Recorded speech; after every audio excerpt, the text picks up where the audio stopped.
जी, अस्सलाम वालेकुम दोस्तों, कैसे हैं आप? आज जब स्टैटिस्टिक्स कनाडा ने नवंबर के इन्फ्लेशन रेट का अनाउंस किया है, जिसमें उन्होंने ये बताया है कि जो हमारा इन्फ्लेशन रेट है, उसमें कोई कमी नहीं आई, वो 3.1% ही रहा है। ये बेसिकली अनएक्सपेक्टेड था। एक्सपेक्ट ये किया जा रहा था कि जो इन्फ्लेशन है नवंबर का, वो अक्टूबर से बेहतर होकर 2.9% आएगा, लेकिन अनफॉर्चुनेटली वो 3.1% ही रहा है।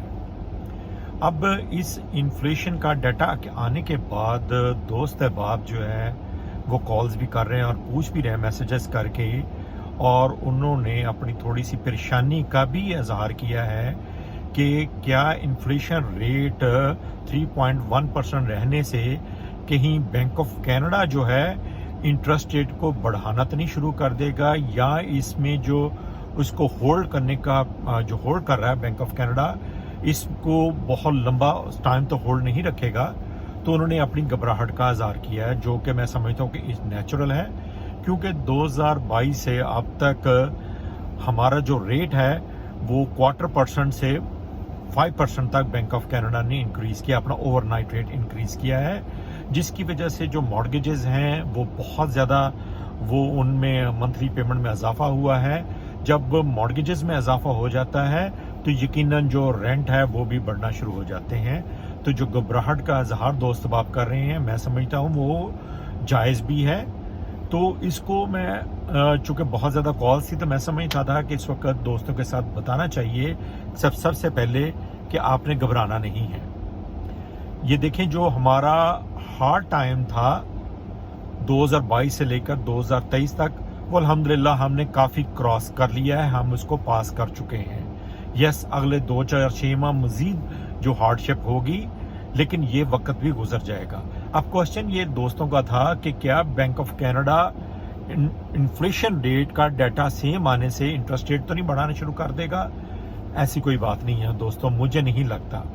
चूँकि मेरी राय ये है कि बैंक ऑफ कनाडा जो है अपना इंटरेस्ट रेट बढ़ाने का जो स्पेल था वो तकरीबन वो पूरा कर चुका है। और मैं बार बार ये कहता हूँ कि जो हाइक थी रेट की, मेरा ख्याल में वो अब ख़त्म हो गई है। अब फॉल शुरू होगा। कब शुरू होगा, ये मुख्तलिफ लोगों की मुख्तलिफ राय है। दूसरी बात यह है कि ये जो इन्फ्लेशन का डाटा है 3.1% है, स्लाइटली हाई है। जो बैंक ऑफ कनाडा का टारगेटेड रेट होता है वो 2% से 3% के दरमियान होता है। हम 3% से स्लाइटली हाई हैं। लेकिन साथ साथ बैंक ऑफ कनाडा सिर्फ इन्फ्लेशन नहीं, दूसरा डाटा भी देखता है, जैसे कि लेबर मार्केट क्या है और हमारा जीडीपी क्या है। जैसे कि मैं पिछले प्रोग्राम में बता चुका हूं कि एक्सपेक्टेड ये है कि हमारी जो इकोनॉमी है 2024 में वो 0.4% से ग्रो करेगी, यानी कि हमारी इकोनॉमी की जो पेस है वो बहुत स्लो होगी। इसलिए अगर इन्फ्लेशन 3.1% आ भी गया तो घबराना बिल्कुल नहीं है। ये मैं उम्मीद कर रहा हूं कि ये मजीद जो है कम होगा, आने वाले जो महीने होंगे इसमें मजीद कम होना शुरू हो जाएगा, क्योंकि इस वक्त जो इकोनॉमी है वो श्रिंक कर रही है, वो एक्सपैंड नहीं कर रही। तो इस वक्त दूसरा ये है कि हमारी जो इकोनॉमी है इस वक्त वो मेरी राय में मुतहम्मल नहीं है कि इंटरेस्ट रेट को बढ़ाया जाए। अब जो इंटरेस्ट रेट होता है दोस्तों, ये इन्फ्लेशन के लिए एंटीबायोटिक का काम करता है। ये इसके जो असरात होते हैं वो ओवरनाइट आपको नजर नहीं आते। माहिरीन का ख्याल ये है कि जो इंटरेस्ट रेट के जो असरात है, इसकी इफेक्टिवनेस है, इसको तकरीबन 18 से 24 माह लगते हैं। तो जो अब तक बैंक ऑफ कनाडा ने इंटरेस्ट रेट बढ़ाया है उसके असरात नजर आने शुरू हो चुके हैं। इकोनॉमी स्लो हो चुकी है, मजीद इसके जो इफेक्टिवनेस है आपको आने वाले महीनों में नजर आनी शुरू हो जाएगी। तो इसलिए मेरी राय में यह है कि बैंक ऑफ कनाडा महज इन्फ्लेशन रेट 3.1% रहने से, स्टे करने से इंटरेस्ट रेट नहीं बढ़ाएगा।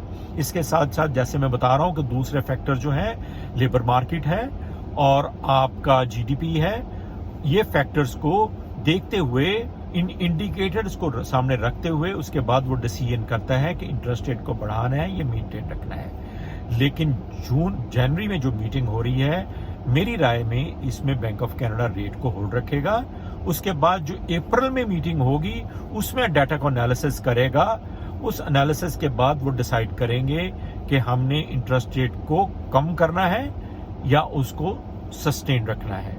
اس لیے میں دوبارہ پھر بولوں گا کہ اگر آج کا انفلیشن ریٹ سیم رہا ہے، کم نہیں ہوا، تو اس لیے آپ گھبرائیے مت، پریشانی مت کیجیے. یہ جو ہارڈ ٹائم ہے، مجھے امید ہے کہ 6-8 ماہ جو ہیں وہ مزید ہارڈ شپ کے ہوں گے.